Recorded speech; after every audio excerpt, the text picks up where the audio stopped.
Okay, it's always good to learn something new. I think yoga, you're quite into it, aren't you? I mean, by default, in a sense, because you have to. Yeah, like necessary in my case. Because internet is like a kind of media which is like most of, let's say, my clients, or let's say audience, maybe it's a better expression, have access to. So if I want to have contact and the best way of promotion, the best means of promotion, I have to use online marketing. It's like, I don't know, Facebook, YouTube. Also Twitter can be used as marketing, everything. Yeah, so tell us a bit more about yourself, maybe, what you do. What I do.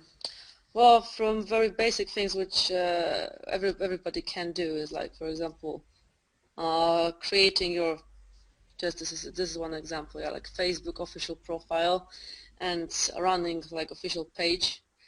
Also, if you want to get more attention, it's you can also buy some kind of adverts on Facebook too. But well, I discussed the efficiency of this thing. Is like it has to be really well planned if you want to have good outcome. So there are like, this is just a small example of what you can do on the internet. There are lots of ways, like I mean, 70%. because not everybody knows here that actually Agnieszka is a musician, so she's like working as a professional singer, so that's why she's quite familiar with the online marketing tools. So, okay. So let us have a look at the first speaking exercise and our agenda for today in general.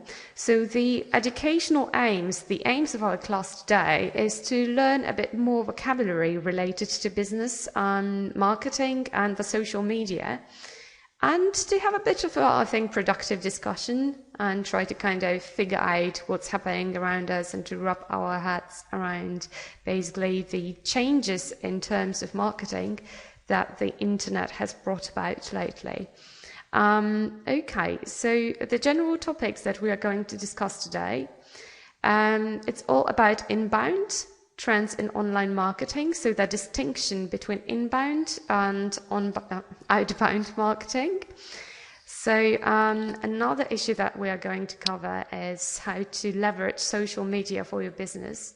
So exactly what Yogo Agnieszka has mentioned a couple of minutes ago.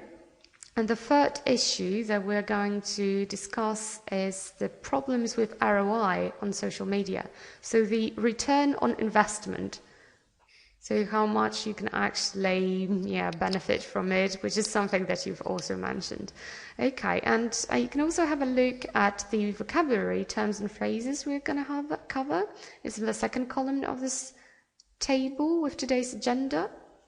We're going to have a look at two interesting articles, Psychology for Marketers and Inbound Marketing versus Outbound Marketing.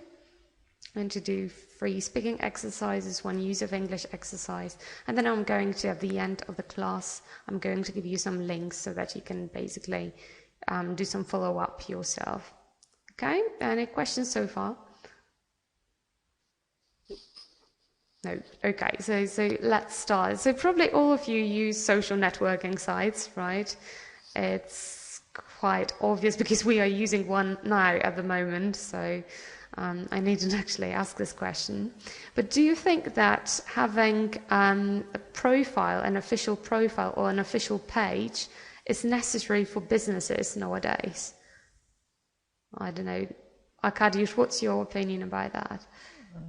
Yeah, I suppose it is because, well, the first thing to do for any prospective client is to look the thing up on the internet.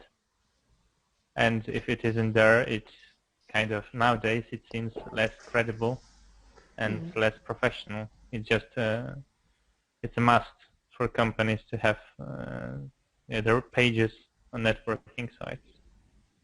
Just because everyone's doing it, and it's kind of a necessity, something that everyone must have, or else it's suspicious. So that's a very interesting point because that's exactly what I wanted to ask next. Do you think that every kind of business needs to have basically an official Facebook page or an official profile on other social media sites in order to basically, to seem credible to potential customers? Or does every kind of business actually benefit from social media? What about, like simple issues like fishmongers in small towns, Well, if you give this example and this fishmonger happens to have 23,000 likes, then I suppose there are people who are interested in their profile. Okay, so this wasn't a fishmonger actually. This is basically a dairy producer, Onken. Well, it's quite famous, but I was quite struck by the number of followers, and the number of likes, because yogurt. It seems like that's the kind of staple, like breakfast staple, that you needn't really advertise so much, right? I mean, on social media. So why do you think, Yoga, why do you think, that's something that you're familiar with, why do you think it could be effective for instance, dairy producers to have profiles on social media? There's like profile for social media. It depends on what kind of, let's say, profile that dairy company has. For example, or let's make it more vast in general, food industry. Yeah, so for example, you might think that, let's give an example of Wedel as a chocolate producer. You might think that, oh, this brand doesn't really need to have social profile on Facebook and so on, and yet actually I added I like, let's say, Wedel on my Facebook, and I follow them, what they post, and actually their as a company, the way they lead they run their front page is quite interesting, and they have very, very nice ideas, which can from which they really benefit, because it's not only good, let's say, quality of product, but also they have very interesting way of promoting the product itself. So I think this also can attract attention. So this is also the way to get new customers. Okay, I really like the way that this discussion is turning out, because that's exactly the next point I wanted to bring up.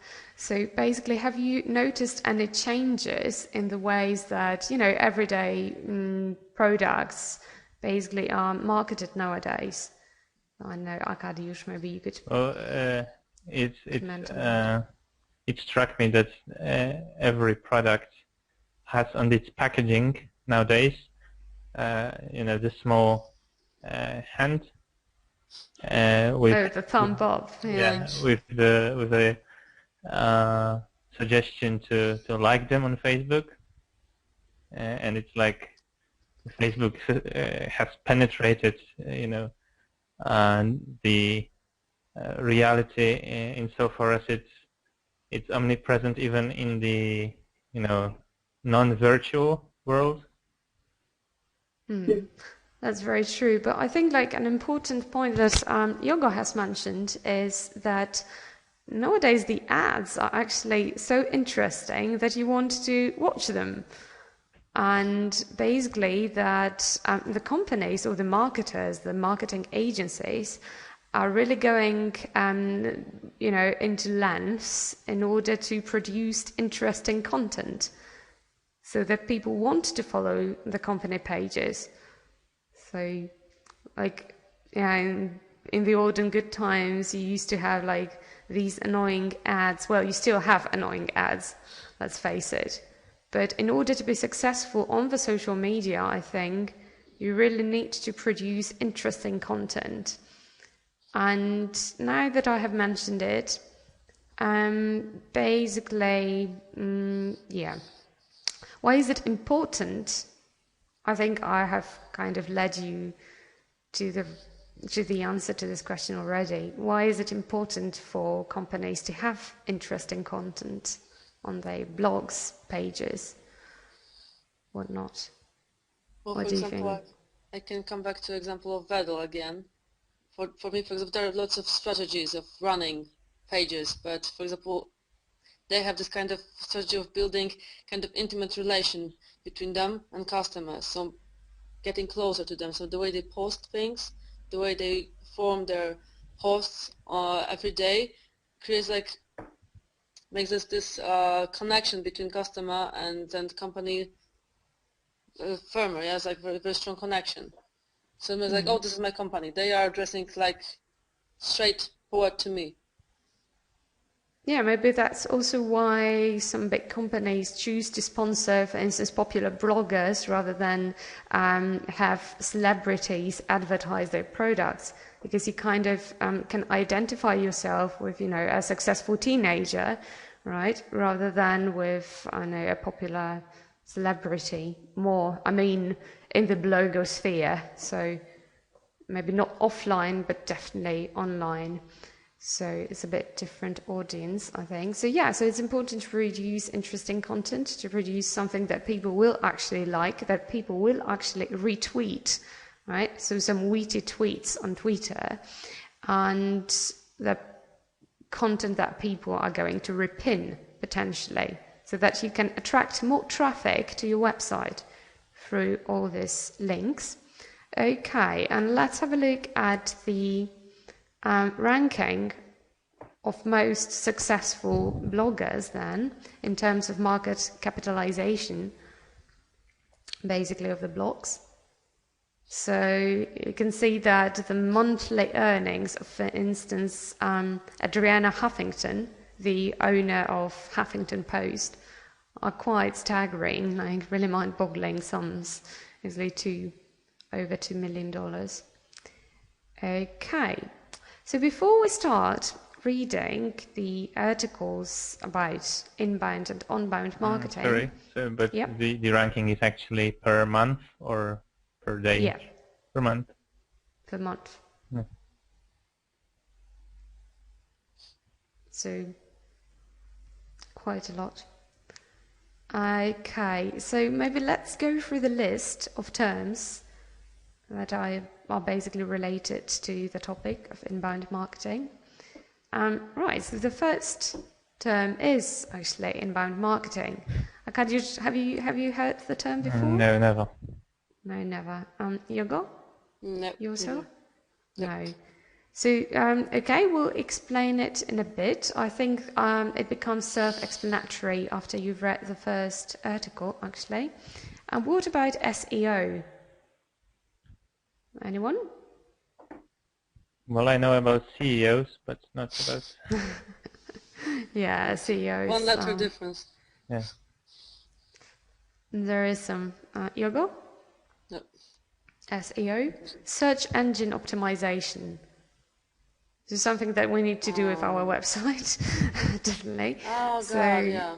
Yeah, search engine optimization. So you make it more transparent for basically search engine users. Or you hire a company for it. And exactly, well, it basically, if your website is optimized, it means that it comes up within, I don't know, the first 20 hits on Google when you put in the right keywords that are associated with your content. Okay, what about a webinar?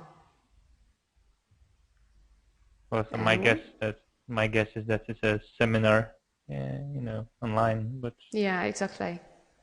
That's exactly it. So it's like a conference call, a video call, basically, or a recorded lecture, in other words, recorded seminar. A hashtag.